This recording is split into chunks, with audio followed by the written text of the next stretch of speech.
Harold, escuché.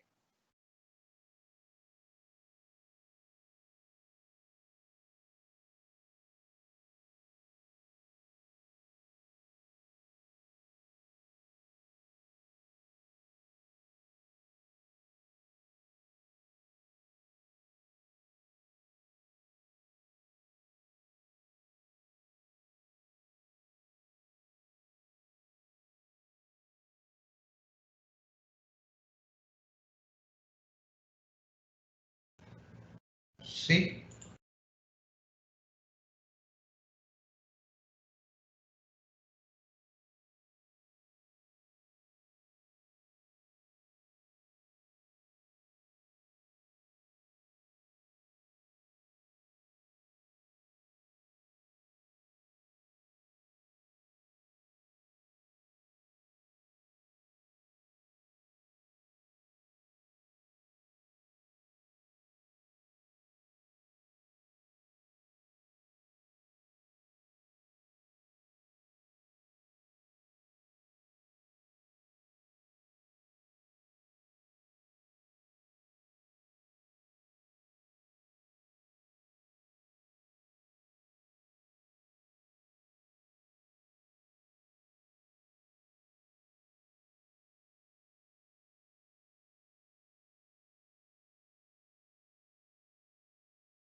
Bueno, buenas tardes a todos, a los asistentes a este gran evento sobre protocolos de bioseguridad dirigido al sector religioso de la ciudad de Cartagena.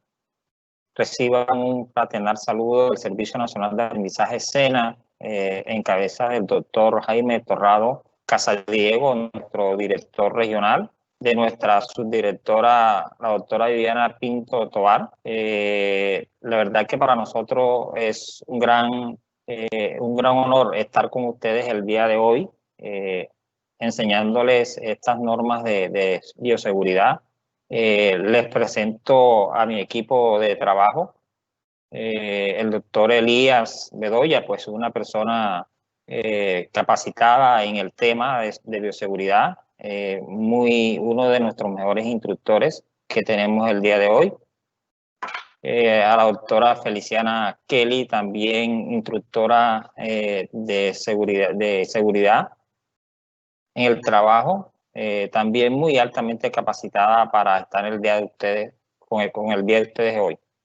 La verdad es que para nosotros, desde el Servicio Nacional de Aprendizaje, estamos muy atentos a contribuir a la ciudad de Cartagena para que reabra todos los sectores económicos, incluido el sector religioso. Y que hoy, domingo, estén conectados ya alrededor de 1.300 personas escuchando este evento en vivo, interesados en saber cuáles son aquellas normas de seguridad que requieren ustedes para poder abrir sus centros, para poder asistir a ustedes a sus encuentros religiosos. Qué bien que Elías y Feliciana los orienten sobre ese tema. Bienvenidos todos a este gran evento en vivo. Para llevar un orden, las preguntas las pueden hacer a través del chat y serán respondidas al final del conversatorio. Inicia la doctora Feliciana y luego continúa el doctor Elías Bedoya en este conversatorio. Bienvenidos todos. Gracias por su asistencia. Adelante, Feliciana, con tu exposición. Muchas gracias a todos. Gracias, Homer. Gracias a todos. Muy buenas tardes a todos. Sean todos bienvenidos a este evento de difusión tecnológica en cabeza del Centro Agroempresarial y Minero.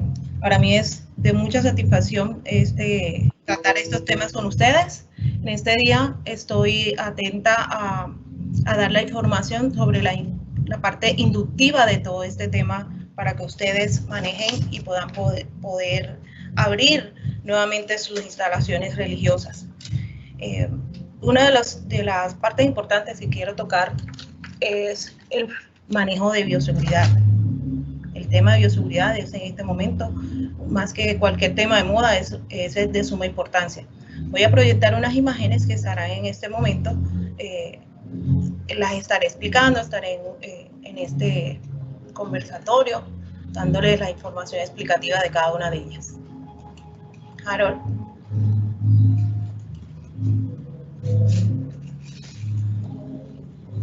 Un momento.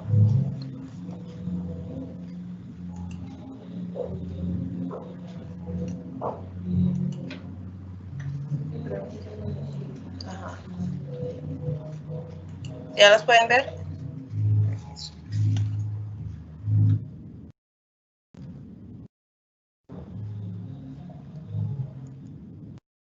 Aquí.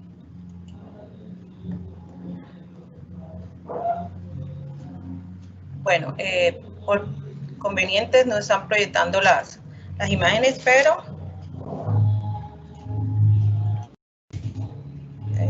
ya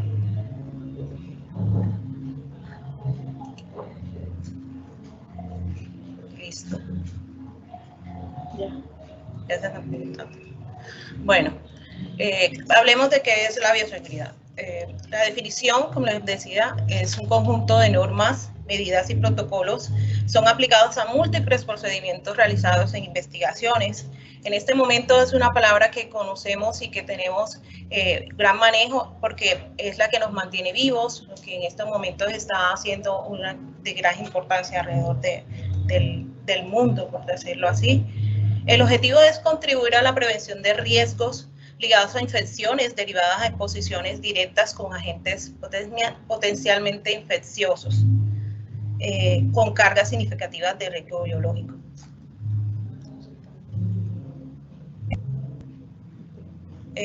Bueno, hay inconvenientes con la proyección del material, pero listo que ya está para que ustedes lo puedan ver, puedan ir entendiendo lo que yo voy explicando. La intención es que todas mis definiciones, toda la parte de introducción, ustedes lo manejen porque es de suma importancia. El objetivo es contribuir, como le decía, de la bioseguridad, es contribuir a la prevención de riesgos o infecciones ligadas a material biológico, de protección es la parte y la palabra importante en este momento. La protección del individuo, de la comunidad y del medio ambiente. ¿Cómo así? El individuo, nosotros como personas, somos los que hacemos el proceso de bioseguridad en realidad. La protección de nosotros mismos en este momento mira siendo el eje principal para controlar en estos momentos de pandemia que no nos contaminemos los unos con los otros. Al protegernos como individuos, utilizando todas estas medidas, todas estas normas y protocolos que la bioseguridad nos indica, protegemos nuestra familia, nuestros hogares y la comunidad en general. Así como vemos en el esquema, la comunidad como medios y como nos protegemos como medio ambiente. Entonces, los principios fundamentales de la bioseguridad, para seguir ampliando el tema, habla de universalidad. Son 3 pilares importantes, que la universalidad es aquel ejercicio, aquel pilar en que la bioseguridad se maneja en todos los ámbitos mundiales, desde los países, en todos los países, en todas las ciudades. O sea, es el mismo virus, esta pandemia es a nivel mundial, es el mismo virus desde que se despertó en Wuhan hasta que está aquí en Colombia o en cualquiera de los países que hay. Entonces, los protocolos o las medidas y las normas que debemos tomar también son de carácter universal. La OMS maneja un principio y nace el concepto de potencialidad, que es decir, que es importar qué serología tiene un individuo, qué estrato social, sexo o religión, etcétera. El trabajador o las personas, en el caso de ustedes que están por abrir las iglesias, cualquier ámbito, cualquier parte o actividad económica está potencialmente expuesto a esta pandemia, a los microorganismos como virus, bacterias, hongos, todo eso. Entonces, las barreras de protección, que es otro de los pilares, ya habla de elementos que protegen a toda persona de la transmisión de infecciones. Se clasifican en varios grupos. Esas barreras de protección, podría decirse que hay barreras físicas, que son los guantes, la protección respiratoria, que son los cubrebocas y tapabocas que estamos utilizando en estos momentos comúnmente. Las barreras inmunes, como las vacunas, que en este momento todavía no hay una vacuna que podamos decir que es la idónea, están en ese proceso todavía de certificación, esperemos que sea pronto. Entonces, otra de las barreras, los pilares que sustentan la bioseguridad son las medidas de eliminación. Como pueden ver, son aquellas mediante un principio de manera de rescatar aquellos elementos de riesgo patológico que estamos produciendo todos los individuos en este momento, porque estos tapabocas, todo lo que tiene que ver con la indumentaria que estamos utilizando en este momento es en realidad un desecho peligroso que se está convirtiendo próximamente en algo sumamente peligroso. Es más, podemos destacar que uno de las cosas peligrosas que se está manejando es la alta producción de fallecidos, de difuntos. Entonces, bien que hay que hacer un manejo especial con ellos. Todo esto sustenta los pilares de la bioseguridad. ¿Qué pasa con estos pilares? Que son los que nos ayudan. Con eso se crean lo que son los protocolos de bioseguridad. Mediante estas, nos basamos en estos pilares para poder hacer unos protocolos, lo que llamamos como protocolos de bioseguridad, que serían, en concepto como tal, un documento que se basa en una normativa, donde se establece como ciertos procedimientos, de modo que se recopilan conductas, acciones, técnicas que se deben realizar, que se deben llevar adecuadamente para prevenir y minimizar aquel riesgo que estamos viviendo en este momento, que es la pandemia COVID-19. La importancia del protocolo de bioseguridad es que nos ayuda a minimizar, a controlar, a realizar un adecuado manejo de este riesgo, en especial en este momento de pandemia del COVID-19. Enfoquémonos en realidad en el sector religioso, porque esto es a todo nivel, en todo tipo de actividad económica, pero en el día de hoy estaremos hablando de dos tipos de protocolos que vamos a tener en cuenta para sus reactivaciones y lo que ustedes van a tener que hacer en estos momentos. Los protocolos en general, el que manejamos en todas las actividades económicas en Colombia, que es el 666 de 24 de abril del 2020. Eso nos da como todas las pautas que en todos ámbitos podemos llevar y tenemos que obligatoriamente corresponder, acatar disciplinadamente. Llevamos varios meses acatándolo y teniendo en cuenta todo eso a todo nivel. Pero en este momento, y nos da la potestad por el medio del Ministerio de Protección de Salud y Protección Social, tener una resolución especial que es la 1120 del 3 de julio de 2020, que es la que enfoca la parte religiosa, es la que les compete a ustedes como entes religiosos para el desarrollo de la libre actividad que ustedes tienen. Entonces, en este momento vamos a ir explicando poco a poco. Yo voy a seguir diciéndole algunas definiciones y todo, y mi compañero Elías más adelante le va a explicar todo sobre la resolución 1120. Yo me voy a encargar de hacer un recuento de todo lo que es la resolución 666, que dictamina aquellas medidas que ya estamos conociendo, que estamos manejando, pero vamos a escuchar cuáles son y por qué. Las medidas preventivas que nos dice esta resolución son las que nos ayudan a hacer la mitigación para contener esta infección respiratoria por COVID-19. Lo estamos manejando desde la casa, desde todos los ámbitos laborales. Empecemos pues por el cubrebocas, que es uno de los que mayor cuidado nos tiene, porque es el que protege nuestras vías respiratorias y nuestras vías digestivas de la entrada del virus. Es uno de los mejores y quizás de los que en estos momentos nos mantienen con vida. El cubrebocas también tiene que saberse manejar, tener una utilización adecuada, porque en él podemos encontrar que si se hace un mal uso de portar un cubrebocas o tapabocas, como dicen, podemos terminar contagiándonos con él mismo, precisamente porque en el cubrebocas lo que hace es cubrirnos, pero puede de que no ingrese nada, pero si no tiene las medidas, si no tiene no lo utilizamos sucio, no lo desechamos, porque los que son desechables hay que desecharlos, los que son de tela hay que lavarlos, en especial los que son de tela debemos tener varios, porque si no lavamos los cubrebocas, ellos mismos pueden producir enfermedades. Pasemos al siguiente, que también lo estamos manejando hace mucho tiempo, que es el lavado de manos. El lavado de manos es de carácter obligatorio, debe ser constante. Digamos que nuestras manos son de un material que es como un pañuelo, es diferente al resto de nuestra piel, y este procedimiento debe ser estricto, debe ser enérgico, quitar de nuestras manos cualquier rastro de virus, en especial del COVID-19, es una de las medidas de prevención más utilizadas alrededor del mundo y de carácter obligatorio en todo establecimiento. Es más, en estos momentos una de las cosas es que en todo donde ustedes van entrando van encontrando que hay que tener un correcto lavado de manos. Para la utilización de los demás elementos de protección personal también hay que lavarse las manos. Después de desecharlos también hay que lavarse las manos.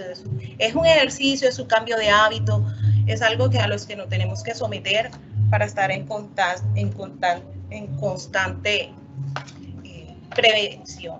Entonces, el distanciamiento. Vamos a hablar del distanciamiento, que lo tenemos aquí como tercera medida. El distanciamiento físico, que en primera medida decían que era de 1 metro por la Organización Mundial de la Salud. En este momento, el distanciamiento es de 2 metros, porque se ha conocido y se ha comprobado de que las microgotas, micropartículas que expedimos cuando hablamos, a pesar de que usamos un cubrebocas, pueden viajar a más de 1 metro de distancia. Entonces, ese tratamiento de que a 1 metro no es suficiente, tenemos que estar a un distanciamiento de 2 metros en la medida, porque tenemos que ver que todas las personas somos sospechosas de portar el virus. No porque yo lo veo limpio, yo lo veo sano, no, yo me quedo cerca, no. El distanciamiento debe ser algo disciplinario, algo de autocuidado, y es por normatividad en todos los establecimientos debe haber una demarcación de 2 metros para poder hacer una fila o algo. Es más, entre las medidas que van a tomar, pues yo creo que van a estar todas estas. El uso, quisiera hablar del aislamiento preventivo. El aislamiento preventivo es una medida que tomó el gobierno nacional hace unos meses. Es una de las medidas a nivel mundial que más beneficios ha causado, porque en esta resguardamos la vida de nuestras familias. Guardamos a los niños, guardamos a las personas, aislamos a los adultos mayores, nos resguardamos por mucho tiempo, todos tenemos unas reglamentaciones en que salimos una persona del núcleo familiar con el fin de no contagiarnos de este virus. Este es un virus que se transmite de persona, de humano a humano, y estar muchos en aglomeraciones, reuniones, es de carácter infectocontagioso, o sea, no podemos confiar, y el aislamiento desde el primer momento que el gobierno nos puso en esta situación nos ha mantenido, y es lo que ha bajado los niveles de contagio. Y fíjense que las poblaciones en las que se ha hecho indisciplina al respecto han sido de mayor contagio, en este caso del COVID. Bueno, pasemos a otro punto importante que me encanta, es lo del manejo de la temperatura, la toma de temperaturas, porque en este momento es uno de los puntos que se hace a nivel de todas las entradas y salidas de eventos o de empresas o de cualquier sitio. En este momento es uno de los protocolos obligatorios, de carácter obligatorio en toda entidad.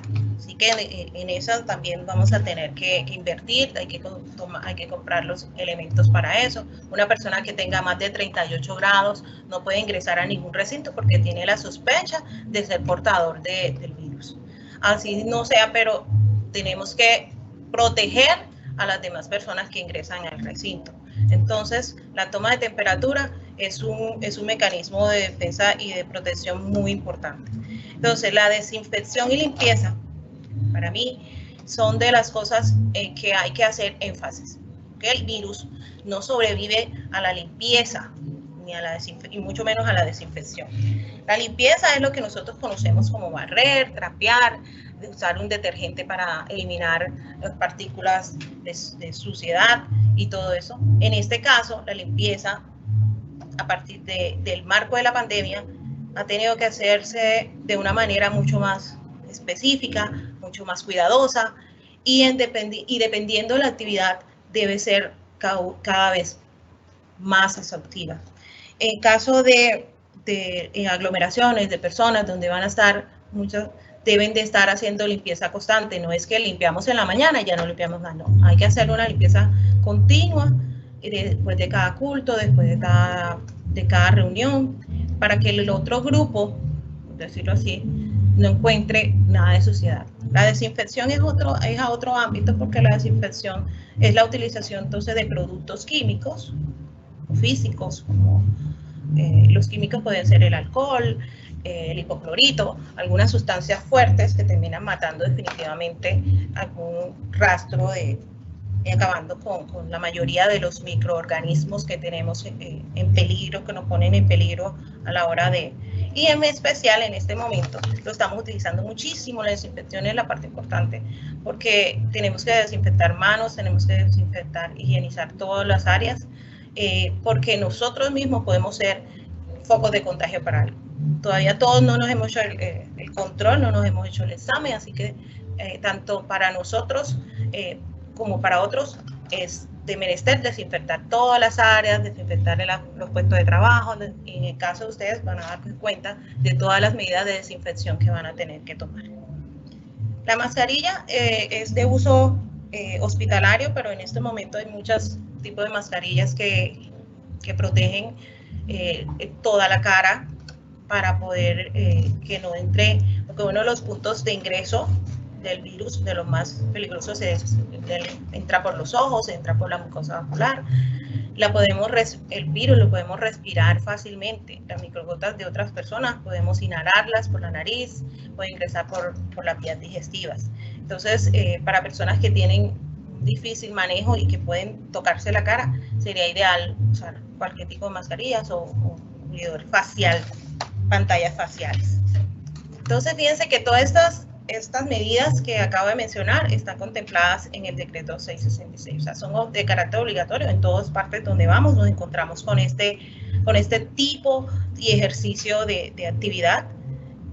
Tenemos que cumplir con todos estos hábitos, tenemos que cumplir con toda esta normativa, con estos ejercicios que son de suma importancia. Sigamos viendo. Entonces, que todo esto que hacemos lo hacemos ¿por qué? Por un agente patógeno, que es un virus, que es el COVID-19, como lo conocemos, que el coronavirus es de una familia de virus que se llama coronavirus. Son virus que surgen periódicamente en diferentes áreas del mundo. Estos causan infecciones respiratorias, lo que ya conocemos como infecciones respiratorias agudas.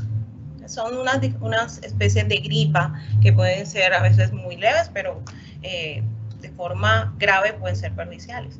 En este caso, el nuevo coronavirus, que es el COVID-19, ha sido catalogado por la Organización Mundial de la Salud como una pandemia. Es decir, que es una emergencia pública de importancia internacional.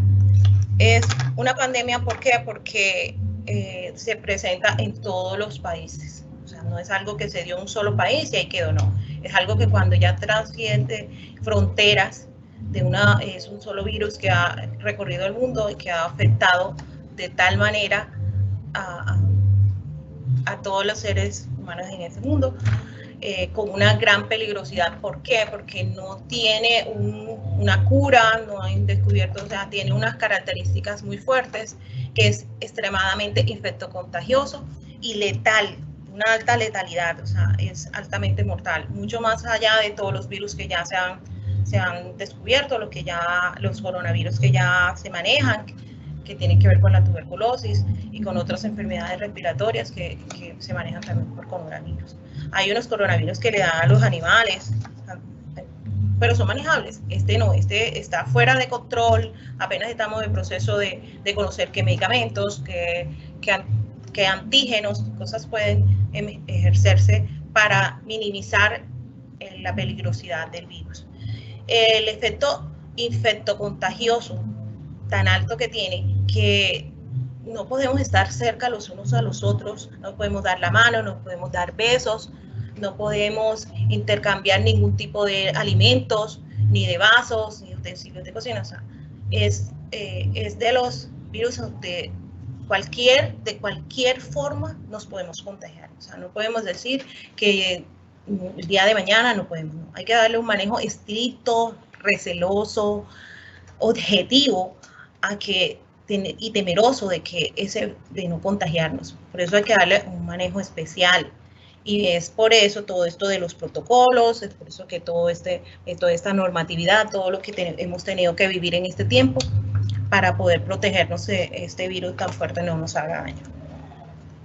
Este virus maneja unos síntomas habituales que ya lo conocemos, pero cabe resaltarlos porque van a tener que enseñarles a su grupo de colaboradores qué hacer con todos esos síntomas, cómo detectar personas que tienen estos síntomas, que tengan fiebre, dolor de cabeza, más allá de lo normal, una fiebre fuera de los 38 grados centígrados, constante que pase 2-3 días, cansancio extremo, una diarrea intermitente, fatiga crónica, dolor de garganta, en especial un dolor seco, secreción nasal, una tos que no para y que puede causar asfixia, y es ahí donde el daño pulmonar nos hace que tengamos que llevarlo a la parte hospitalaria. Algunos de estos síntomas pueden ser un poco leves, que se pueden manejar en casa o fuera de hospital, o en un hospital en caso de que ya hay unos síntomas, pero también, como puede ver en la imagen, hay unos que son bastante alto el grado de pacientes que son asintomáticos, personas que no han manifestado síntomas, sino que es por sospecha de un miembro de la familia que sí manifestó síntomas, le hacen el estudio, aparecen que son contaminados, contagiados de este virus.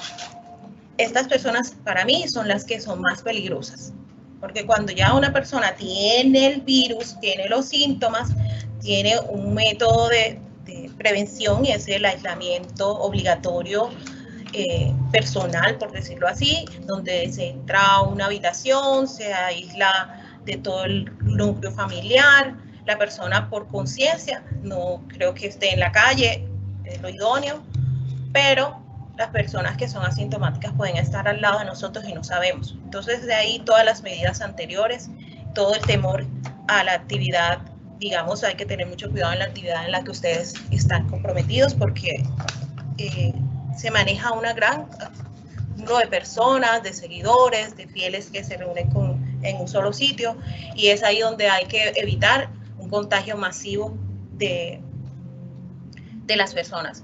Cabe resaltar que todo esto que hemos explicado es porque es mejor invertir en cambios de hábito, en todo esto, antes de perder vidas. ¿Por qué? Por algún descuido, por exceso de confianza o alguna de estas medidas. Hablemos de los conceptos importantes, ya como para resaltar esos conceptos que los van a ver en la resolución 1111 muy seguido, y que los van a tener que manejar. Traje a colación unos 5, pero la resolución tiene algunos más, que es la asepsia. Van a tener que manejar mucho lo de la asepsia, que es el conjunto de procedimientos que impiden la introducción de gérmenes patológicos a nuestros cuerpos, determinando que un organismo, el medio ambiente que se maneja, los objetos que manejan, la manera en que los microorganismos puedan llegar a transmitir una enfermedad sea controlada, o sea, es anularlo totalmente. La asepsia es un método de limpieza en que se anula cualquier forma de virus para evitar cualquier transmisión de estos. La prevención es la palabra clave en todo este protocolo, todo este manejo de protocolos, que se refiere a la preparación con la que se busca evitar de una manera anticipada, ya después para qué, pero de una manera anticipada, que un riesgo, un evento como tal desfavorable como este que nos está ocurriendo, un acontecimiento dañino puede hacernos llevarnos a la muerte, entonces la prevención en este caso del coronavirus es hacer y acatar cada una de las medidas que hemos hablado de manejo de protocolos, y todas las que van a estudiarse en el día de hoy. La desinfección, ven en la imagen, es como habíamos hablado hace poquito, que se hacen con procedimientos físicos o químicos, por medio del cual se logra eliminar completamente los microorganismos, esos microorganismos de forma vegetativa o inanimados que hay, sin que se asegure que las herramientas, hay que asegurar pues que las herramientas, los equipos, todas las áreas en que estamos estén totalmente libres de algún tipo de virus, bacterias, hongos, hasta potencialmente de alguna secreción de animales o de humanos. Ese es el manejo de la desinfección. Se puede hacer con productos químicos, yo les explicaba, o con algún tipo de producto de alguna parte física, como calor, como aguas calientes, algún equipo radiactivo, hasta con frío, porque hay agentes patógenos que se mueren con el frío. Hablemos del hipoclorito, que yo creo que es una de las sustancias que más, de los compuestos oxidantes de rápida acción, que en este momento se está utilizando muy frecuentemente. Se utiliza para la desinfección hospitalaria y se utiliza a nivel también del hogar. Puede utilizar en espacios amplios, en pisos, en zonas donde se pueda manejar ampliamente. ¿Por qué? Porque es de fácil acceso y de muy alta confiabilidad en la forma de acabar con los microorganismos.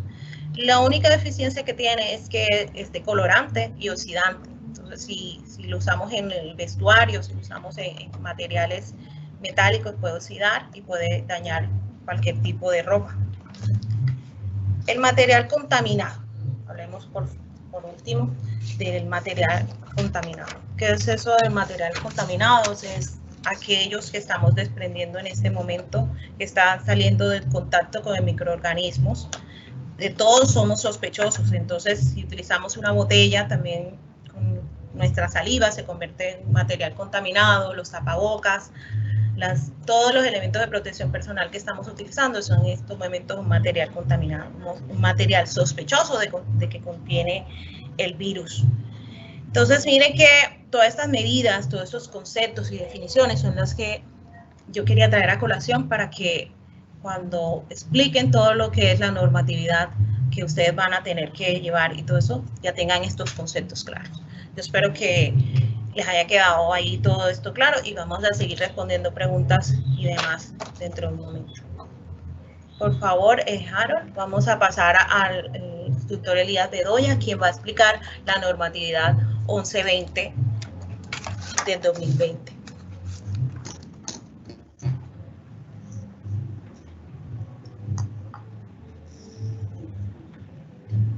Profe Bedoya. Sí, buenas tardes. Buenas tardes. Buenas tardes. Gracias por su acogida y su colaboración de los interesados en este evento de información, de formación relacionada con lo que tiene que ver respecto a los protocolos de bioseguridad. En este caso, pues, vamos a hacer el abordaje, el puente entre lo que nuestra compañera Feliciana acabó de mencionar, unos aspectos muy importantes de las generalidades que tienen que ver con todo lo que es la bioseguridad, los preceptos de bioseguridad, y definitivamente hay una cantidad de datos bastante valiosos que Feliciana nos ha facilitado. Hoy también vamos a profundizar el tema ya en el contexto del sector religioso. Básicamente en eso vamos a hacer énfasis en ese grupo de información y vamos a abordar el contexto del sector religioso. Todos de una u otra manera asistimos a una celebración religiosa. Colombia es un país laico. Significa de que en Colombia hay libertad.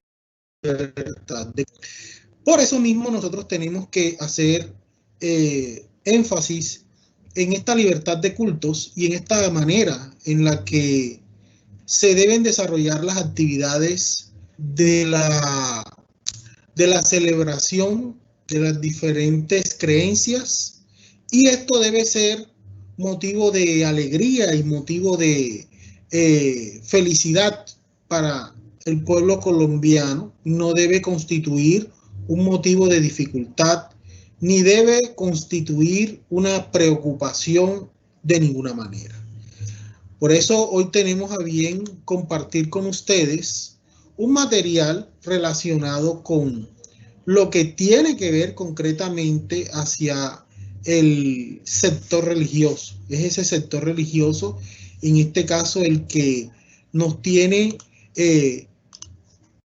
a revisión, observación de toda esta serie de situaciones, y el gobierno colombiano ha expedido dos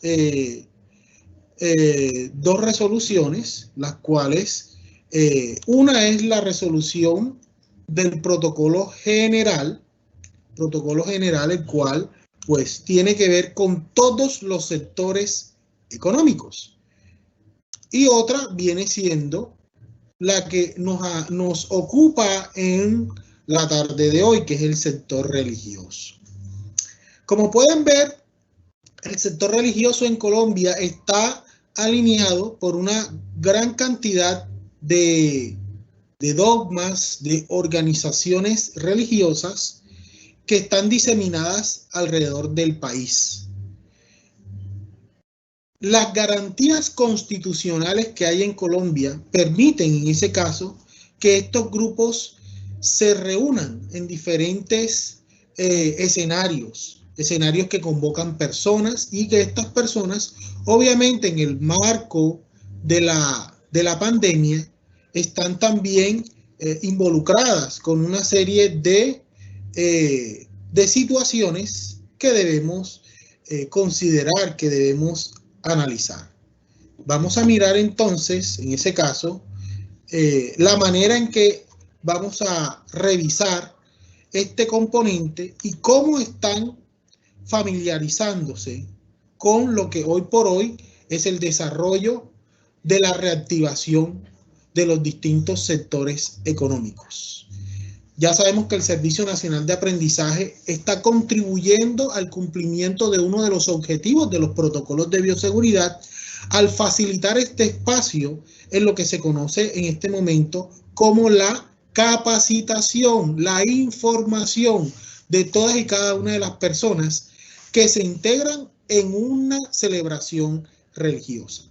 Para esto vamos a entrar en contexto inicialmente con la resolución transversal que ocupa el sector religioso en Colombia. Esa es la resolución 1120 del 3 de julio del año 2020. Este sector obviamente no aparece clasificación de actividad económica porque no es una actividad que está clasificada de esa manera, por ende no tiene el código. Todos los demás sectores económicos aparece un código de identificación en virtud al desarrollo o a la ejecución de las actividades que estos desarrollan. Esta resolución precisamente tiene como objetivo principal contribuir a lo que se planteó en la resolución 666, es decir, evitar que el COVID-19 se propague, que el COVID-19 continúe desarrollando su infección en las personas. Y esto principalmente toca al sector religioso debido a que en el sector religioso hay actividades que congregan y reúnen a las personas. Por lo tanto, esta resolución está alineada con la inicial resolución 666 del 24 de abril. Importante que tengan en cuenta todos los líderes religiosos que quieren reactivar o están en pro de reactivar sus actividades en cuanto a lo que es las reuniones y la ejecución, el desarrollo de los cultos, misas y todo este tipo de actividades de reunión. Estos obviamente tienen en ese caso la obligación, la responsabilidad de adaptar el protocolo de bioseguridad. Significa esto que los líderes religiosos van a tomar el protocolo y lo van a aplicar a su escenario, a sus instalaciones, y lo deben cumplir y hacer cumplir en el marco o alineado con los ritos que se desarrollen en las instalaciones religiosas. Es decir, que el desarrollo del culto no puede ir en contra o no puede hacer contraposición a lo que se desarrolla como protocolo. Deben ir alineados. ¿Quiénes son los responsables de observar y de velar que el protocolo se cumpla? pues básicamente está a cargo de las entidades territoriales. Ejemplo, en la ciudad de Cartagena, el protocolo de bioseguridad debe ser recepcionado, revisado y aprobado por la alcaldía distrital.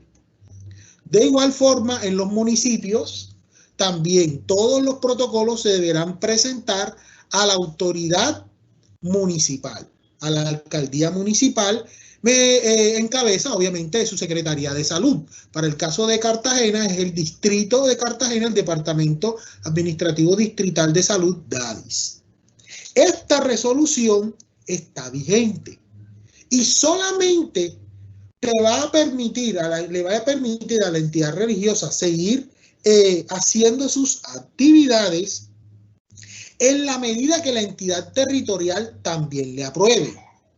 Esto va en función hacia qué, a que el protocolo lo aplica la organización religiosa, lo presenta a la alcaldía lo debe aprobar, o la entidad obviamente territorial, en ese caso alcaldía, lo debe aprobar y debe expedir esa alcaldía un decreto o un documento público donde autorice a ese sector a desarrollar sus respectivas actividades. Esto es importante que lo estemos revisando y que lo estemos analizando. Muy bien, alineado con esto, ya sabemos que las diferentes organizaciones tienen que estar aplicando estas prerrogativas. Recuerden, la resolución es solo el documento. Obsérvenlo aquí, una ampliación un poquito más grande. Esta es la resolución que rige. Señor asistente a la iglesia, pastor, líder religioso, que proyecta hacer apertura de sus instalaciones en el marco de la pandemia, debe leer la resolución 1120. Esto es lo que nos está indicando esta resolución. A tener en cuenta, la resolución está manejando concretamente está manejando un componente textual, pero también maneja un componente técnico. Significa que posterior a esta página aparece un componente técnico que es el que vamos a ir verificando, ir analizando para que todos estemos alineados y conozcamos las condiciones en las cuales se deben desarrollar. Es deber nuestro también alertar a la congregación y a los líderes respecto a otras situaciones que son igualmente importantes. Me permito mostrar el siguiente comunicado. Es un comunicado que va dirigido fundamentalmente a los entes territoriales que manejan asuntos religiosos. Tengan en cuenta, pastores, curas, líderes de diferentes denominaciones. Los entes territoriales están facultados para hacer la inspección, para hacer la verificación. Aquí está el documento. Ellos son los que pueden verificar o establecer si el protocolo de bioseguridad ha sido debidamente adoptado y aplicado dentro de la congregación. Por otro lado, en el numeral 5 de esta comunicación hay un punto importante que sí requiere la atención de todos, al igual que los otros, pero este tiene un concepto bastante importante. Recuerden que los municipios van a ir haciendo su reactivación económica en la medida que los casos de COVID, que la afectación por el COVID pueda disminuirse o incrementarse. En la medida que disminuya, pues se va a ir haciendo la reactivación. En otro caso, pues no se va a poder. Tengan en cuenta los líderes que si ustedes hacen apertura de un centro religioso, de un templo, por fuera de las prescripciones de la norma, por fuera de las recomendaciones que está dando el ministerio y obviamente sin cumplir el protocolo, se hace acreedor a una multa, sanciones que pueden ser del índole penal, sanción que puede ser a partir de 4 años de cárcel para el líder y representante de la organización, obviamente, para el responsable de ese templo. Y de otro modo también debemos tener muy presente que pueden haber multas cercanas a los 10.000 salarios mínimos. Significa, mis amigos, que esto es un asunto serio. No es un asunto para pasarlo por alto, ni para pensar en que eso es solamente unas recomendaciones. Si las quiero cumplir, las cumplo, y si no, las puedo pasar por alto. Pues les recomiendo que presten muchísima atención a lo que la resolución dice y también a las recomendaciones que están expedidas para aplicar en cada uno de los centros religiosos en el país. El objetivo del protocolo es principalmente orientar en aspectos de bioseguridad a toda la población que asiste, a toda la población que concurre a un centro religioso. Estas recomendaciones van dirigidas a que el protocolo, al ser aplicado, logra disminuir el riesgo de infección, de contagio. Ya nuestra compañera estuvo conversando e indicando cuáles eran las posibilidades de infección, cuáles eran las situaciones en las cuales se corría riesgo de infección. Y en la resolución 666 se habla claramente de las medidas generales respecto a qué prevenir y qué hacer. Medidas generales que tienen que ver con el lavado de manos, con el uso del tapabocas y con el distanciamiento individual. Esto está muy vigente también en la resolución 1120. Otro detalle importante que debemos tener muy presente es que se debe hacer un trabajo educativo para las organizaciones religiosas. Las distintas iglesias deben concientizar desde sus líderes hasta sus creyentes respecto a cómo va a ser el culto a partir del momento, cómo va a ser la celebración religiosa a partir de la implementación de estos protocolos. Ya Colombia ha hecho apertura, en Colombia se ha dado apertura de cientos centros religiosos en municipios donde la prevalencia del COVID no es tan alta, pero obviamente con una serie de prerequisitos, una serie de aplicaciones en las cuales se está procurando o se está buscando que las personas cumplan con unas conductas y de ese modo evitar que se enfermen. Es importante que el protocolo sea de un estricto cumplimiento. Respecto a lo que tiene que ver con la bioseguridad, recuerden que el concepto que se está manejando es que la bioseguridad va en función a unas conductas y a unos comportamientos que procuran o que buscan que las personas no se enfermen, no contraigan enfermedades. Y básicamente el protocolo, lo que contiene el protocolo en su interior son esas recomendaciones y esas orientaciones que deben cumplirse. Ahora, miremos también cómo la iglesia, indistintamente de su denominación, debe también hacer un acercamiento muy concreto a estas recomendaciones. Las medidas generales que habíamos mencionado anteriormente, como uso de tapabocas, el lavado de manos y el distanciamiento individual, es fundamental, con lo cual deben tenerse claramente definidas durante la celebración del acto religioso. Esto no es optativo, repito, esto no es para aplicar tal vez mañana o tal vez pasado, no, estas son acciones que son congruentes con la medida de salud pública. La medida de salud pública está procurando que se modifiquen unas conductas de vida para garantizar eso mismo, para garantizar la vida. Estas reuniones multitudinarias a las cuales estamos acostumbrados en el sector religioso son cosas del pasado. No sabemos si posteriormente, cuando ya todo pase, podamos volver a una reunión de estas características. Pero en este momento no se pueden desarrollar. La aglomeración, el atiborramiento de gentes ya no se puede desarrollar. Deben existir unas instrucciones, las cuales vamos a ver a continuación. Estos puntos se llaman medidas generales de bioseguridad.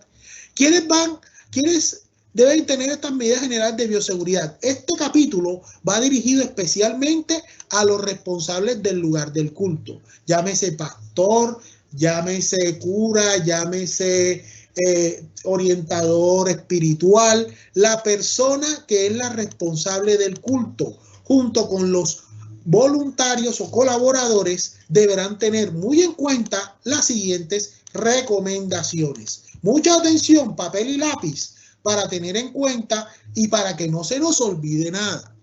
Primer punto, los organizadores del culto deberán informar sobre los horarios y cómo van a ser los servicios religiosos. Es decir, que ya no podemos llegar a la iglesia alegremente, no, me levanté, me arreglé y me fui para la iglesia.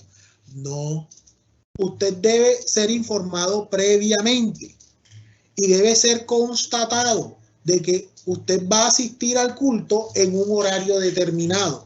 Significa que si el culto es a las 8 de la mañana, el día domingo, a usted lo deben llamar durante la semana y cuadrar esa cita.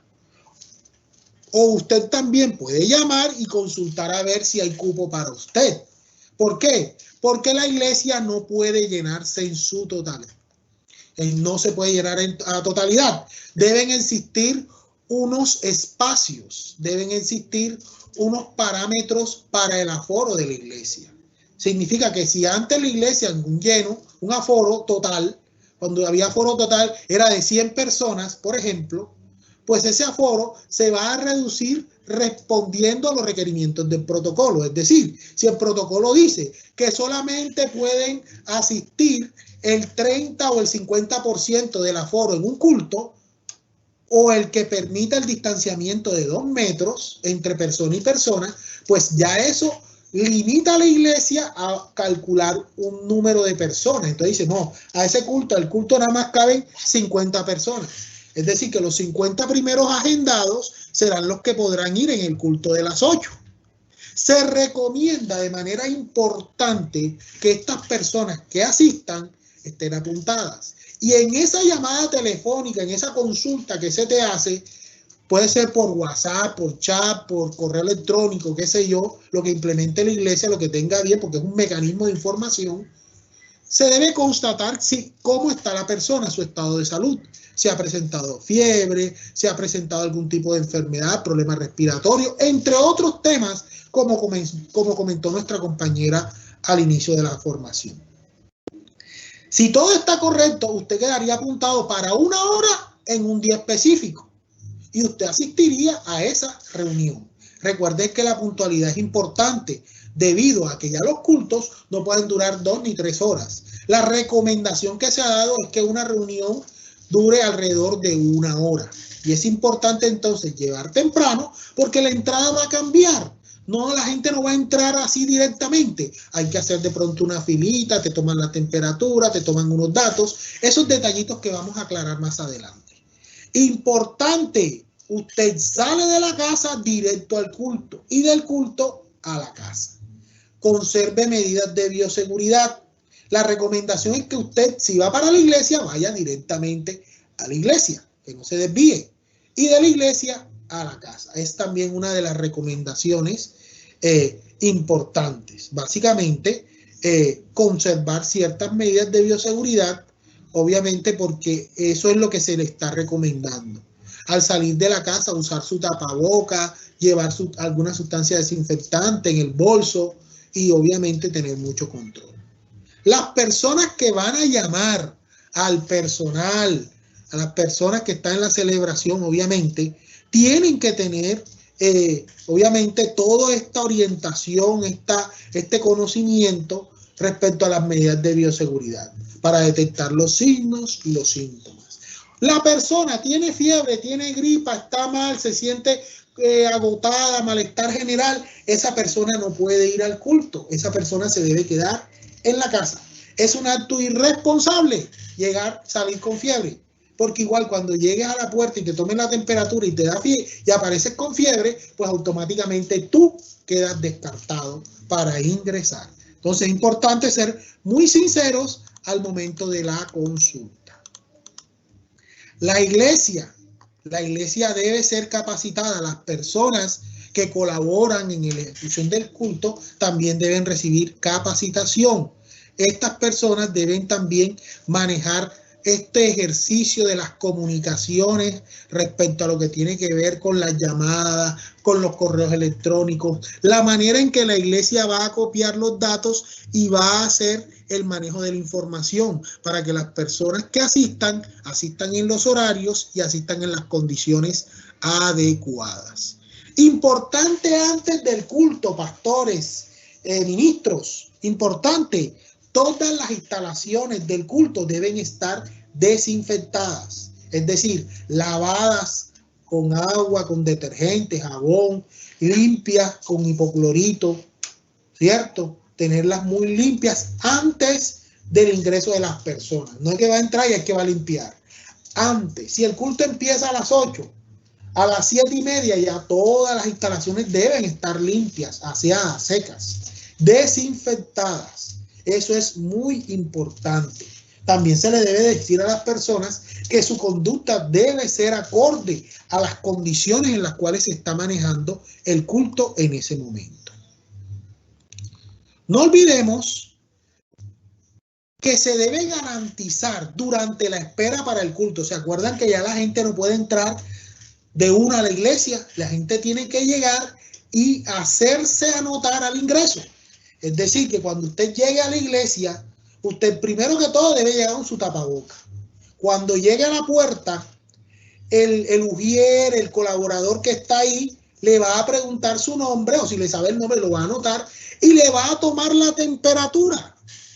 Y si usted tiene menos de 38 grados, usted podría ingresar. Pero si usted está presentando 38 grados o más, no puede ingresar. Lo van a devolver. Si todo está correcto, ¿cierto? Usted va a ingresar, pero recuerde que a veces puede llegar y puede encontrar una fila de personas. Entonces usted llega y debe mantener la distancia de 2 metros y utilizar su respectivo tapaboca. Eso es importante. Como cuando va a entrar al supermercado, la misma fila, mantener 2 metros de distancia entre persona y persona y usar el tapabocas. Eso es fundamental. Ahora, alguien preguntará, ¿pero por qué 2 metros? ¿Por qué no puede ser 1 metro o 1,5 metros? Porque ya se ha determinado y se ha encontrado en diferentes estudios que una persona que tose o estornuda puede disparar diferentes partículas, entre esas las del COVID, y estas pueden viajar más del metro. Entonces, la recomendación es que se mantenga la distancia y además de mantenerse la distancia, las personas estén utilizando su protección respiratoria, estén usando su tapaboca. Mantener la distancia reduce en más de un 50% la propagación del virus, la infección. Y el uso del tapaboca combinado con el distanciamiento lo incrementa muchísimo más esa protección. Es decir, que la probabilidad de infección con el distanciamiento y el uso de un tapaboca en buen estado prácticamente hace nula la infección. Solamente es que hay que aplicarlo y desarrollarlo correctamente.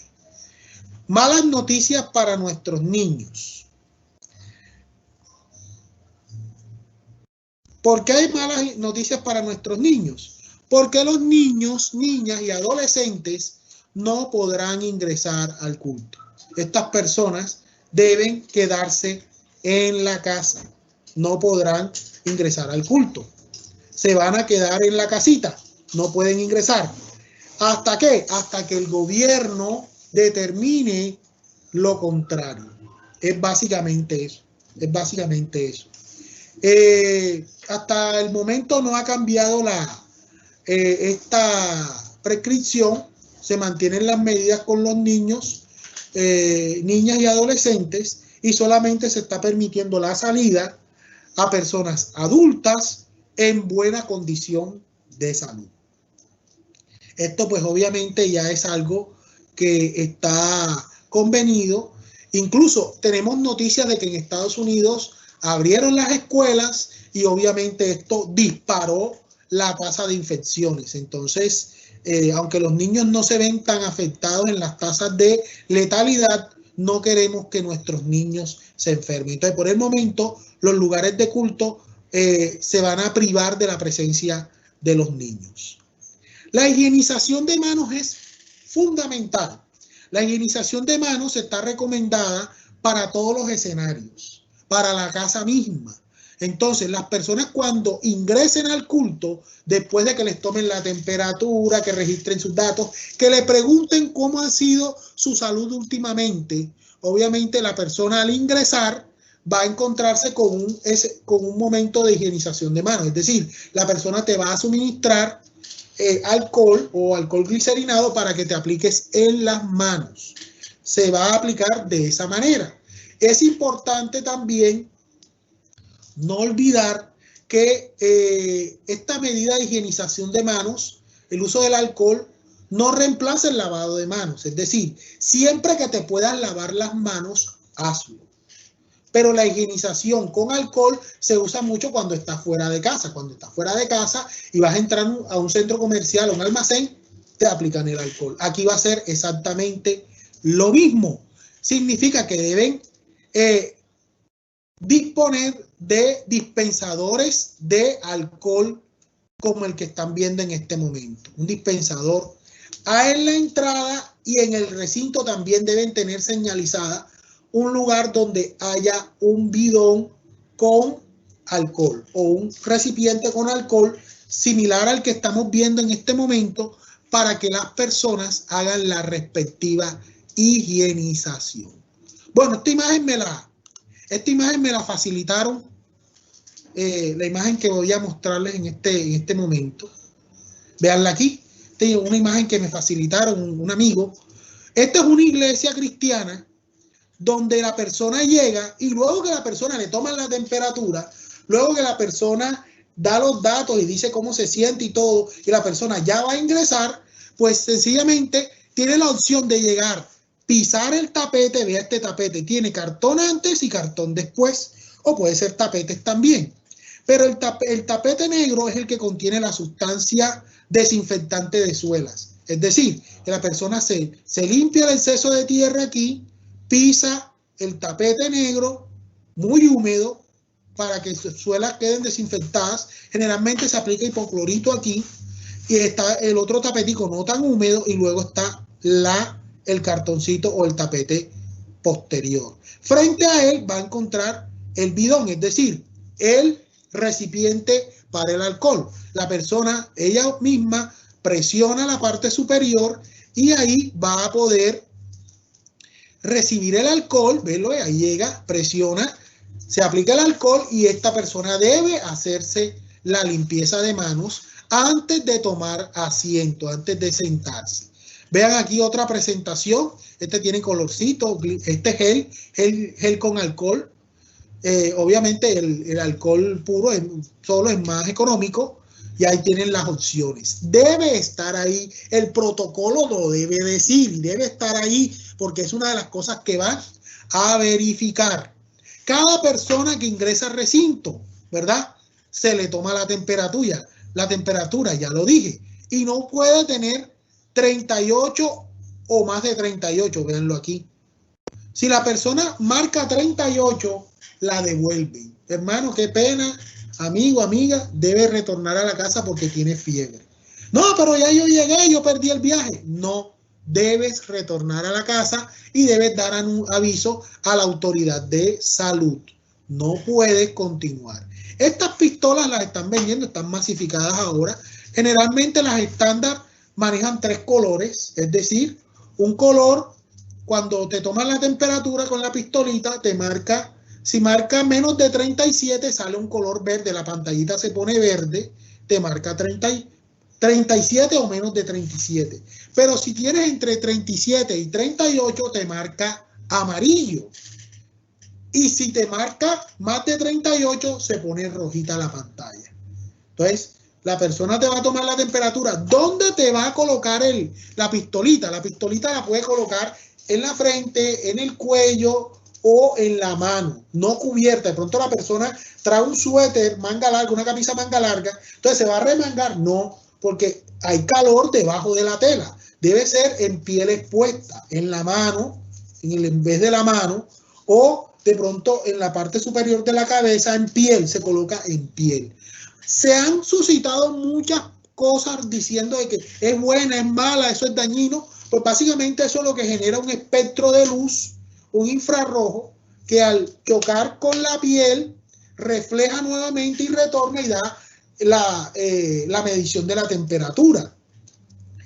No se ha reportado daño, obviamente en los ojos es muy molesto. Se debe tratar obviamente de colocar al menos a unos 15 centímetros, entre unos 10 y 15 centímetros de la piel. Esto obviamente sin contacto. La persona que lo hace tiene que ser una persona que esté en la entrada y que tenga todo el equipo de protección, en especial protección respiratoria, su tapaboca y una visera para la protección ocular. En la iglesia vamos a encontrar grupos. Un grupo para verificar el uso del tapaboca, una persona que te verifique que traigas el tapaboca. Otro que va a identificar el distanciamiento, los 2 metros. Otro que va a tomar la temperatura. Y otros obviamente que apoyen el proceso de desinfección de manos. Esto es importante. La iglesia los debe tener y los debe conformar. Vean otra imagen aquí de una persona ingresando a las instalaciones. Ya sabemos que hay un tapete. Esta es otra presentación. Hay uno que es como un tipo de plástico humedecido, donde la persona pisa y también está la sustancia.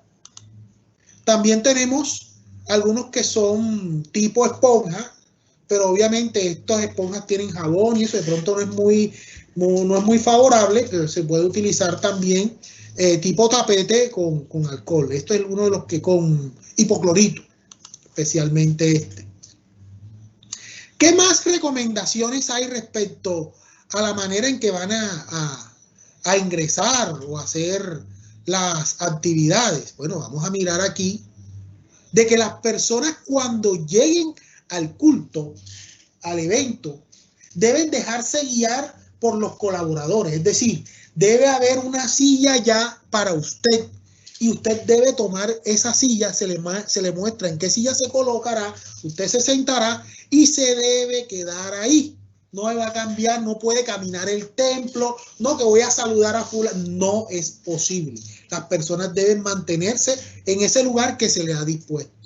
Si son bancas, separe, señalice con cinta la zona de las bancas donde no se pueden sentar para garantizar esos 2 metros de distancia o ese distanciamiento entre persona y persona. Si son sillas como las que estamos viendo en este momento, pues obviamente esas sillas deben tener una marca en el piso para saber dónde va una silla. Si no hay una marca en el piso donde muestra la silla, pues obviamente ahí no hay silla. Eso es importante también que lo tengamos presente. Fundamental, el distanciamiento físico es una obligación. No podemos dejar de lado esta recomendación porque este distanciamiento es vida. El distanciamiento es lo que nos va a permitir a nosotros poder manejarnos. Tengamos en cuenta la demarcación de los puntos de la silletería en zigzag. Si no son bancas, sino que son sillas rimas o sillas individuales, como las que acabamos de ver, ¿cómo se van a disponer esas sillas? Vean, yo les muestro aquí la manera en que la silletería se va a disponer. Usted ingresó, el ujier o el colaborador lo ubicó en su silla. Miren la distancia que debe haber entre una silla y otra. La distancia que debe tener una silla de la otra debe ser 2 metros. Observen. De aquí a acá, 2 metros. De aquí a acá, 2 metros. La siguiente fila de sillas se debe colocar a distancia de 1 metro en vertical. Horizontal 2 metros, vertical 1 metro. Pero en forma de zigzag. Observen, forma de zigzag. Zigzag. ¿Por qué? Porque esto va a garantizar que entre las sillas horizontales y diagonales haya también 2 metros de distancia. Entonces, el cálculo va a darse y a los pastores, los responsables, los curas, los líderes van a saber cómo van a distribuir sus sillas en el templo y cuántas sillas les van a permitir tener un número igual de personas. Si usted tiene 100 sillas con distancia de 2 metros en esta forma, pues su aforo a partir de la fecha será de 100 sillas, 100 personas. No pueden haber personas de pie. Solo de pie estarán los colaboradores. Entonces, si usted, no es que nada más me caben cumpliendo el distanciamiento 50 sillas, bueno, entonces son 50 personas. Este distanciamiento de 2 metros también se debe cumplir en la zona del altar, donde está el predicador, el orientador, donde está el grupo musical. También deben manejar ese distanciamiento. Vean lo importante que es reconocer esta situación. Compañeros, amigos que nos acompañan en este momento, la ventilación del templo debe ser en lo posible ventilación natural. Significa que se deben abrir las puertas y las ventanas del templo para que ingrese el aire, para que la gente obviamente haya un recambio de aire. Correcto, eso es importante que se cumpla. Pero es que los aires acondicionados, el único requerimiento, si usted dice, no, yo voy a poner los aires acondicionados, es que exista obviamente un plan de limpieza y desinfección del aire acondicionado.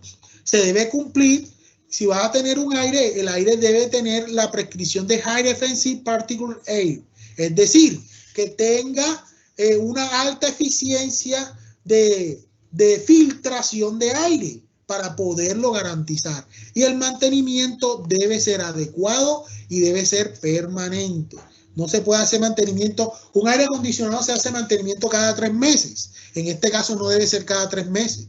Esos mantenimientos podrían ser semanales. De lo contrario, ventiladores.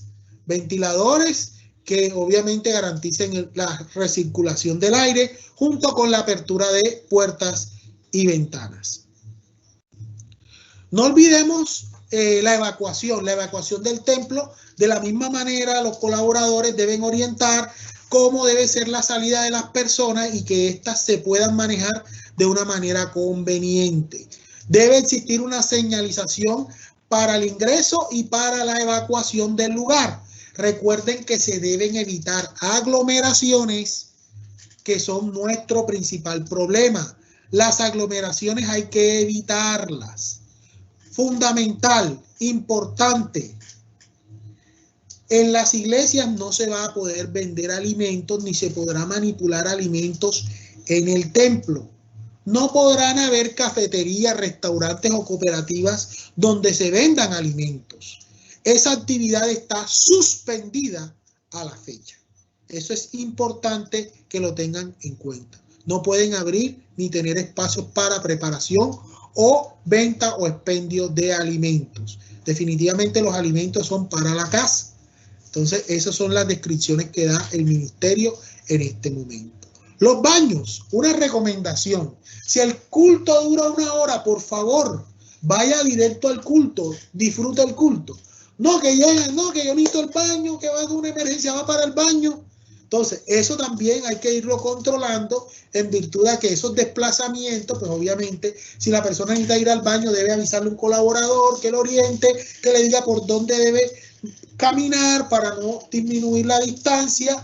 Y los baños, obviamente, se debe restringir su uso, no como antes. Y que al menos el baño pues me pueda garantizar, si van a haber 2 personas, pues que al menos haya un distanciamiento de 4 metros, un espacio de 4 metros donde estas personas se puedan mover. E importante, el baño debe disponer en todo momento de agua, de jabón y de toallas desechables. Recuerden que este es un espacio también donde se debe hacer muchísima higienización y muchísima limpieza. Otra de las recomendaciones que se deben dar es que al terminar el culto, las personas desocupen, las personas salgan de las instalaciones y no se queden dentro de la iglesia ni en la parte exterior de la iglesia. ¿Por qué?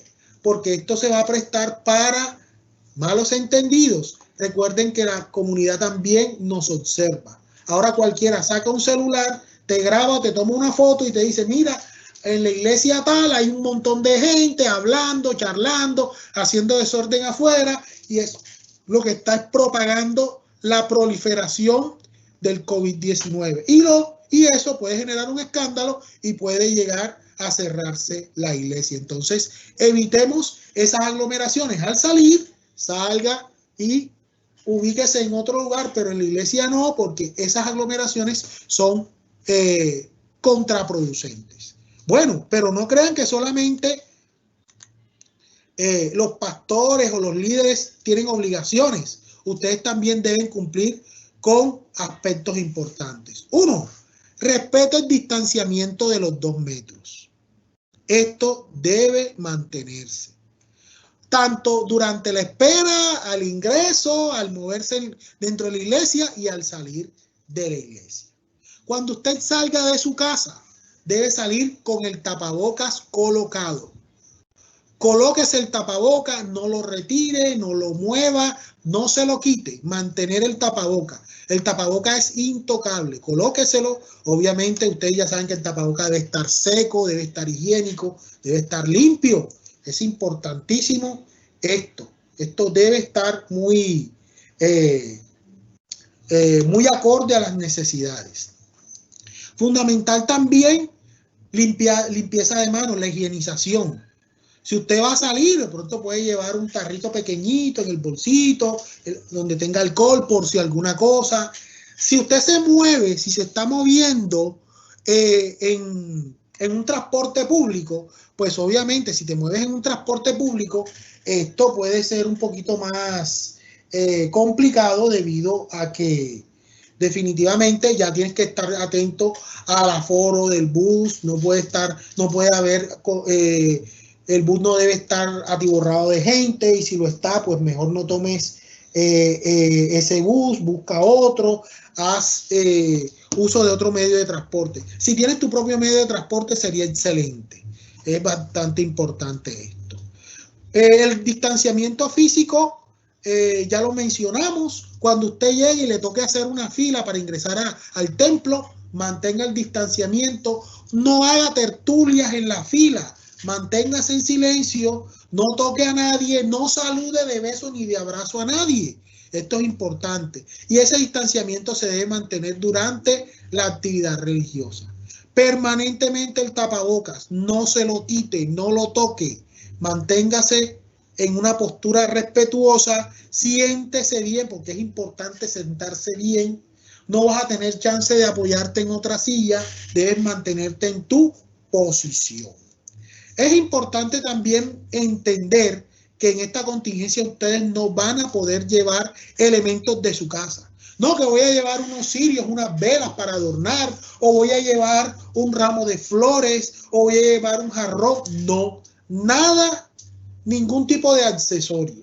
Solamente lleve sus asuntos personales que no generen ningún tipo de bulto ni de incomodidad para las personas.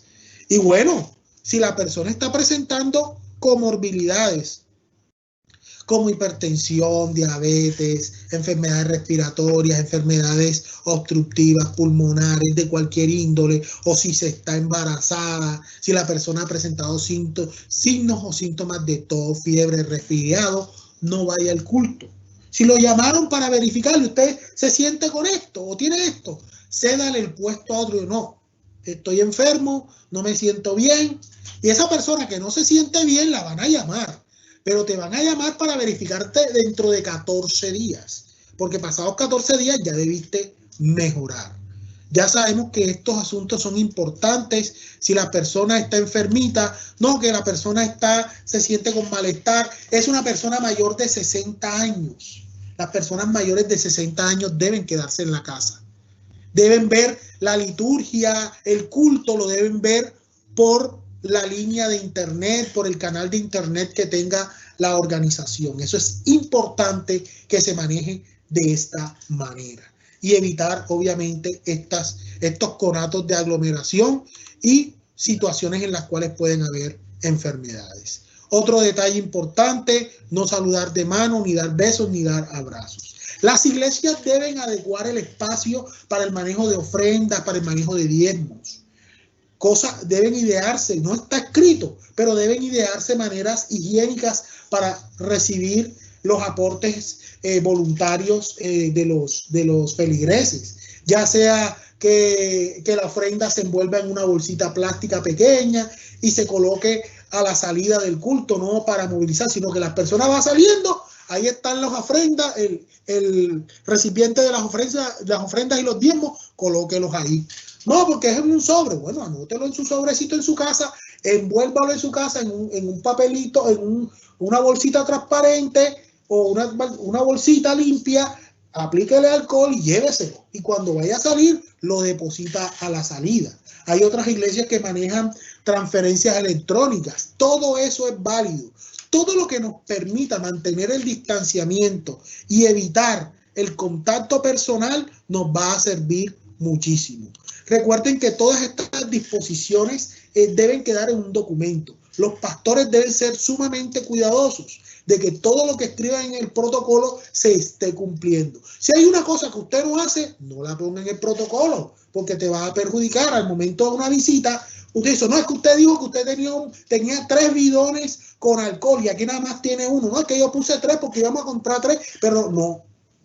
Falla de una no conformidad, es lo que no queremos. Queremos es que las personas volvamos a una normalidad, pero mientras eso ocurre, vamos a cumplir con lo que está descrito en nuestros distintos protocolos y manejemos con una cierta precaución, siendo muy parcos, muy cuidadosos, que todo lo que se coloque en el protocolo se cumpla. Recuerden que los responsables son los que dan la cara frente a las autoridades distritales o municipales, y el comportamiento de los feligreses, también dependerá que el protocolo sea exitoso. Entonces, en una moción de orden, en una moción de entendimiento mutuo, se maneje lo que está escrito en el protocolo y también se tenga un correcto dominio de las situaciones. Van a haber situaciones y se va a tener que actuar frente a lo que es la línea de condiciones. Esto contribuye al plan de comunicaciones que la iglesia debe manejar. ¿Qué es el plan de comunicaciones? Son todas las estrategias que se están utilizando en las organizaciones para comunicar lo que se hace en los diferentes escenarios, en esos escenarios importantes, ya sea por correos electrónicos, llamadas, grupos de WhatsApp, siempre informar y retroalimentar a las personas con relación a lo que está desarrollándose. En esa información siempre dar las condiciones. Una recomendación para los líderes: antes de iniciar el culto, brevemente comuniquen las condiciones del protocolo que se deben cumplir. Una etiqueta respiratoria, que es un pendón que debe quedar en la parte del ingreso, que todo el que pase e ingrese lo vea, donde se diga que el templo, la organización religiosa, tiene un protocolo de bioseguridad y ahí aparezcan las reglas. Todo el que va a entrar debe ser conocedor de esas reglas. No se pueden entregar papelitos ni folletos a las personas que van a la iglesia. No se puede entregar. Para eso tenemos los medios electrónicos. Todo el mundo tiene un correo electrónico. Todo el mundo, la gran mayoría, tienen WhatsApp en sus celulares. Mándale la información. Vas a estar en el culto de tal día, a tal hora. Debes llegar 15 minutos antes. Debes traer tu tapabocas. Toda esa información debe fluir en ese plan de comunicaciones. Recuerden algo, el protocolo está establecido y a la fecha eso es lo que se está pidiendo. No sabemos si más adelante el protocolo cambie o el protocolo se flexibilice o se endurezca más. Debemos estar atentos a las páginas del Ministerio de Salud y Bienestar y debemos estar atentos a las autoridades distritales, municipales o departamentales en su caso, y cumplir lo que las normas dicen. Recuerden que las sanciones están bastante severas, bastante fuertes, y no queremos caer en errores. Este espacio es para ustedes, un espacio que el SENA ha dispuesto para informar, retroalimentar y colaborar en el desarrollo y en el feliz retorno de las congregaciones a sus actividades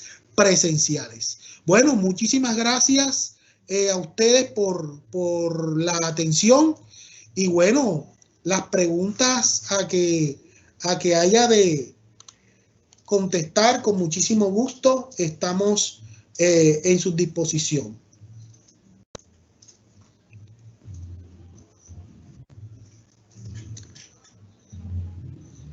Hola, sí, profesor Elías. Aquí hay unas preguntas que me explico. Una de ellas que dice cuáles de las sustancias que se utilizan sobre el tapete, sea económico, puede recomendarme según la norma. Gracias. De las recomendaciones sobre sustancias a usar en los tapetes, el hipoclorito de sodio sigue teniendo la ventaja. Primero porque el hipoclorito de sodio es económico y es accesible. Es decir, tú puedes comprar hipoclorito en cualquier tienda. Mientras que el formaldehído, el glutaraldehído, el peróxido son buenos, pero son más costosos. Y obviamente el olor es mucho más fuerte.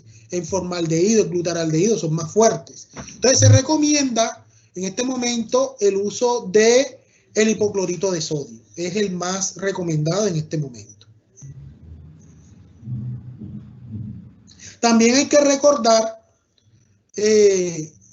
la manera en que lo podemos ir utilizando. Se recomienda mucho comprar el hipoclorito, bueno, cada quien en la medida de su economía. Yo recomiendo el galón de 4 litros con ciertas concentraciones. Vemos hipoclorito al 6%, pero en ciertas tiendas se consigue al 15%.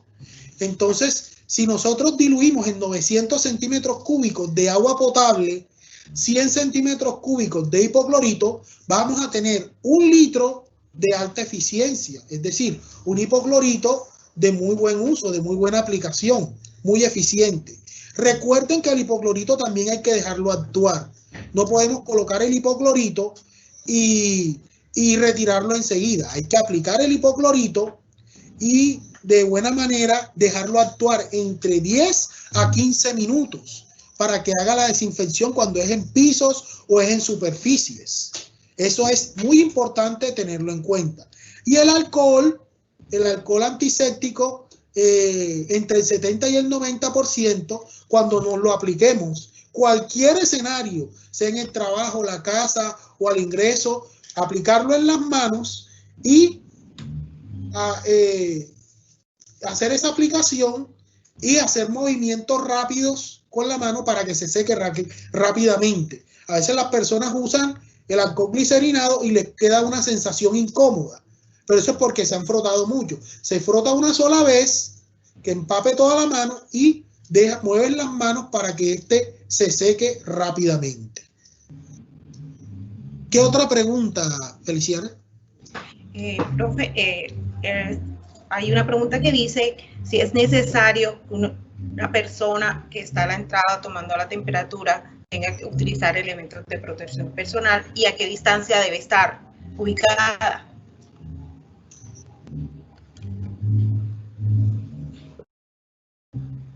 Bueno, en cuanto a lo que tiene que ver con los elementos de protección, la resolución dice claramente que la persona que toma la temperatura debe tener o debe utilizar protección respiratoria, es decir, su tapaboca, debe utilizar un tapabocas y una protección ocular. Recomiendo mucho la visera plástica.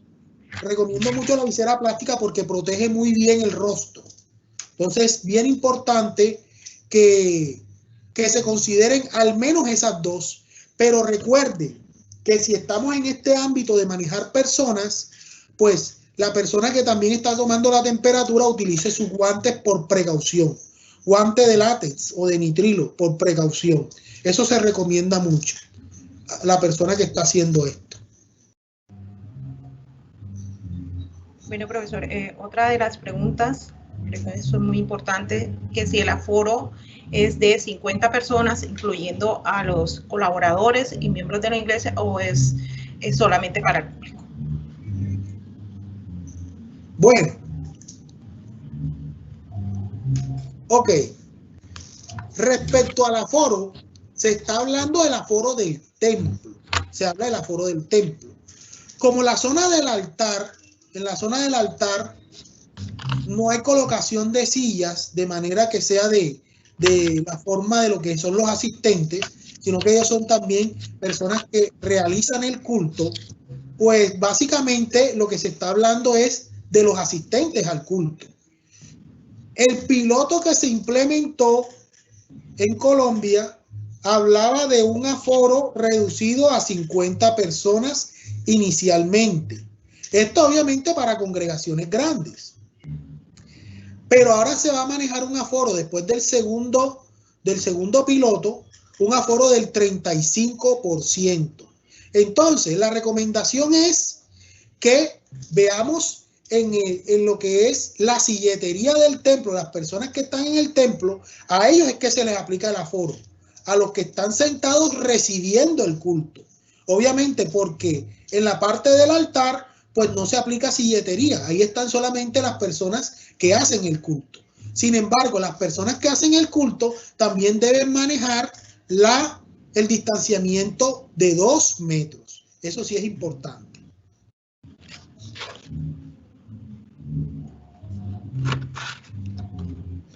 Bueno, acá hay otra pregunta que dice que si protocolos se deben aplicar solamente en Cartagena o en todo el resto del país. Bueno, esta capacitación que hemos hecho, estamos en Cartagena, pero es una capacitación para todo el país. ¿Por qué? Porque estamos hablando de una norma nacional. Los protocolos nacen puntualmente, el protocolo del sector religioso nace de la resolución 1120, alineada a su vez a la resolución 666. Esas dos resoluciones son nacionales. Es decir, que todo lo que hemos dicho aquí aplica para toda Colombia, para todo el país, para lo que es Colombia. Todos los protocolos, estos protocolos se fundamentan en normas nacionales, es para todo el país.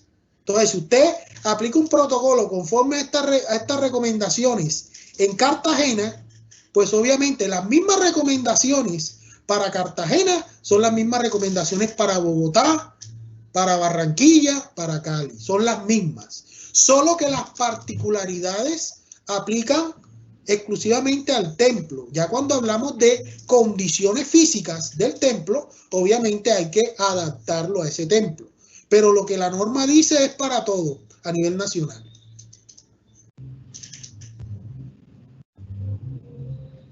Bueno, otra pregunta, me parece muy importante. ¿Qué pasaría si la iglesia hace todos los protocolos de bioseguridad, pero un hermano sale contagiado de la iglesia? Lo primero que todo, si la iglesia cumple el protocolo, cumple con todos los protocolos, ¿cómo me demuestra ese hermano que él se infectó en la iglesia? Recuerde que usted está expuesto desde que sale de su casa hasta que llega al templo. Y en el templo sigue la exposición porque hay unas probabilidades de infección. Pero a lo que yo me quiero referir en esta tarde es que si la iglesia está cumpliendo el protocolo, la infección no debió darse ahí. Pero como no hay forma de demostrarlo, entonces ahí quedaría esa duda. Concretamente la recomendación que estamos impartiendo es que las personas sean conscientes del peligro que hay del COVID en la casa, en la calle y en cualquier lugar. La única manera, la manera de que la iglesia se proteja o que la iglesia haga las cosas bien es aplicando el protocolo. Si el protocolo está bien, la persona no tiene asidero para decir, me infecté en la iglesia. No es posible. Entonces, fundamentalmente, las normas y la vigilancia va sobre el protocolo, no sobre la conducta de las personas en su día a día. Entonces, no hay manera de demostrarlo. Cosa clara es si la iglesia no tiene protocolo y la persona se infectó, esa persona tiene asidero para reclamarle a la iglesia. Ahora, recuerden que no solamente es tener el protocolo, diseñarlo, también es implementarlo, tenerlo implementado en la iglesia, pero también es soportarlo, entregarlo a la autoridad municipal antes de la apertura del templo. Debe ser antes. No puedes hacerlo durante, no, es antes. Entonces, mientras estás preparado, esto es una fase de preparación. Todos armando protocolo, cumpliendo, verificando, revisando. Y seguido a eso, las personas que hacen, las personas ya lo registramos, lo entregamos a la autoridad territorial y tenemos que esperar que la autoridad territorial me apruebe y me mande un correo al usuario que lo subió, le mande un correo y le diga: señores, iglesia tal, XYZ, el nombre de la iglesia, su protocolo ha sido aprobado, espere la resolución o espere el decreto municipal donde permita la apertura. Es decir, estamos en una resolución nacional, pero las autoridades municipales son las que van a permitir la apertura. Es decir, que si yo entregué mi protocolo a la alcaldía de mi municipio, tengo que esperar que me lo aprueben y que la alcaldía de mi municipio expida un decreto en el cual me valide o me garantice el acceso. Eso es fundamental.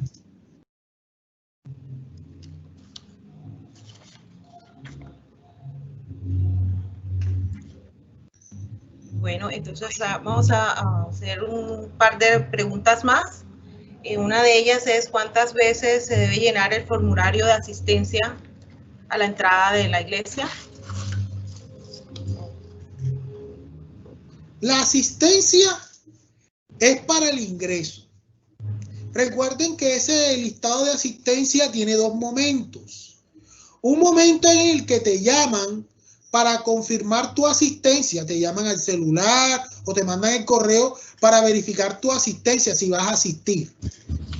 Ya al tener la lista completa, pues es sencillo, es imprimir o descargar eso e ir verificando. En la llegada, la persona llegó, se le verificó en la lista, sí, se le toma la temperatura, está ok, contestó todo bien, ingresa. Eso es un solo momento. Y ya cuando la persona sale del culto, debe quedar ese registro de soporte. Se llena la asistencia por cada culto. Recuerden que la frecuencia de los cultos se incrementa, porque hay iglesias que hacen un solo culto y van 500 personas. Pero como ya el aforo se disminuye, de pronto esa iglesia que hacía un solo culto con 500 personas, termina haciendo 2 y 3 cultos con 150 personas o 200 personas para poder cubrir su población. Pero las asistencias se llenan por cada servicio.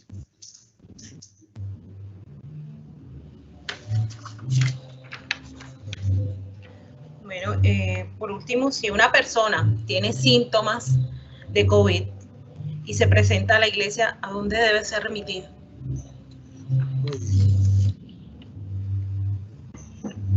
Recordemos algo. Si la persona tiene signos y síntomas de COVID, no debe ir a la iglesia. No debe. Es una irresponsabilidad que esta persona salga y se dirija a la iglesia estando enfermo. Ahora, es un asintomático. Ahí sí la cosa se pone complicada porque el asintomático ni tose, ni le da fiebre, ni le da malestar, ni le da nada. Entonces ese va a pasar el filtro, pero obviamente tiene que tener su EPP, tiene que tener su tapaboca y debe lavarse las manos, limpiarse las manos. Y si mantiene la distancia requerida, pues no debe infectar a nadie. Pero si la persona tiene COVID y llegó a la iglesia y digamos que le dio la fiebre de camino, que no debe pasar, que es raro, pero bueno, le dio la fiebre de camino y se le tomó la temperatura en la puerta y marcó 38, más de 38, la persona no debe ingresar. La persona, las instrucciones que se le deben dar es que la persona retorne a su casa y dé aviso a la autoridad de salud. Ahora, yo como filtro en la iglesia, debo notificar a la autoridad de salud, a la EPS que tenga la persona sobre el evento. Pero obviamente yo transmito esa responsabilidad y debo decirle a la persona, usted tiene fiebre. Como yo no tengo el diagnóstico, yo no sé si es fiebre por un resfriado o por otra infección, yo lo mando a la casa, yo regrese a su casa y notifique el servicio de salud. Ahora, dentro del protocolo hay una tabla donde aparecen las autoridades, los contactos, Secretaría de Salud, EPS, DADIS, las autoridades de vigilancia y control. A esas entidades yo le debo dar aviso. Incluso tener los teléfonos de las distintas EPS. Y yo le pregunto a la persona, ¿qué servicio de salud tiene usted? No, yo tengo Sanitas. Bueno, vea, llame a Sanitas y notifique. Usted inmediatamente levanta el teléfono en la línea de atención. Lo primero que le preguntan a usted es que si tiene signos o síntomas de COVID. Y usted lo que tiene que hacer es guiarse por el operador. Y el operador le va a decir qué debe hacer. Entonces, no es una responsabilidad de la iglesia manejar al enfermo. Es una responsabilidad de la iglesia prevenir y mitigar la propagación del virus. Y una de las maneras es evitando que la persona enferma ingrese. Y darle la orientación y decirle, llame a su servicio de salud y notifique. Y yo con mi tabla, yo debo tener a esta persona me marcó fiebre. Y yo debo hacerle un seguimiento y verificar si esa persona llamó al servicio de salud. Si esa persona no llamó al servicio de salud, yo lo hago. Yo digo, vea, usted no llamó, vamos a llamar. Porque hay que hacerle el cerco epidemiológico y verificar que usted no esté enfermo. Esa es la conducta en ese caso.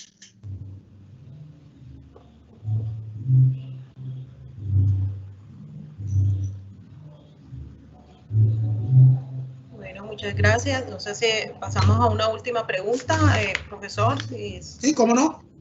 Gracias. Es el pico y cédula aplica para el ingreso a las instalaciones de la iglesia o para alguno de estos encuentros. Bueno, recuerden que el pico y cédula es obligatorio en los municipios que se está implementando el pico y cédula. Y hasta el momento, como no se ha dado la apertura, alcaldía debe dar las condiciones de cómo se debe hacer en ese momento. Es decir, cuando salga el decreto de aperturar iglesias, es la misma alcaldía la que debe dar las descripciones o la que debe dar las pautas para garantizar que las personas que salen de su casa puedan llegar a la iglesia sin ser sancionadas. Entonces, en este momento, si ustedes me dicen apertura de iglesia, pero hay pico y cédula, si no sale una disposición municipal o distrital que diga cómo es el manejo, sencillamente se manejará con pico y cédula. Irán al culto los que tengan pico y cédula ese día.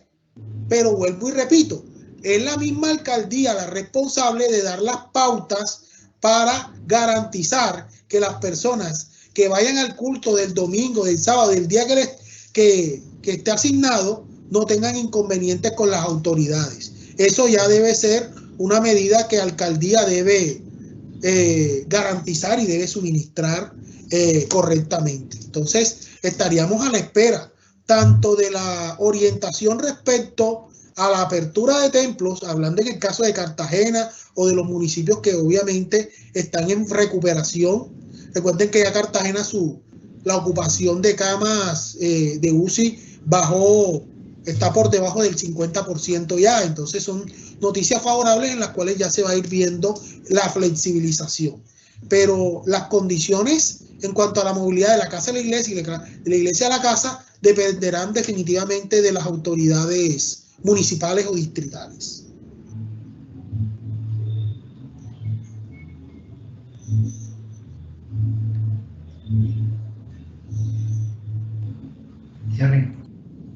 ¿Qué más? Bueno, ¿hay más preguntas? Digamos, si preguntan mucho que si la restricción es para todos los adultos mayores o hay algo en especial, ¿qué edad es en la que no pueden ingresar los adultos mayores. Bueno, respecto a los adultos mayores, debemos tener en cuenta que la norma a nivel nacional se maneja mayores de 60 años. En la resolución 1120 se habla de 60 años. Se mantiene esa restricción hasta nueva orden.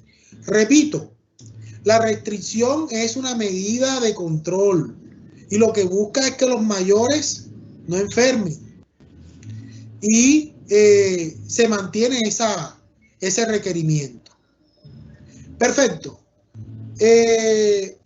Por parte del Servicio Nacional de Aprendizaje SENA, Centro Agroempresarial y Minero, queremos dar las gracias a todos los asistentes a este en vivo. Damos gracias a las organizaciones religiosas que nos acompañaron y a aquellos que no lograron pues entrar o tener la oportunidad, pues esperemos abrir otros espacios en los cuales podamos participar activamente. De parte de los organizadores, agradecemos su gentil atención y, bueno, la voluntad de capacitarse y de tener este acercamiento respecto a las normas de bioseguridad en cuanto al sector religioso. Muchísimas gracias.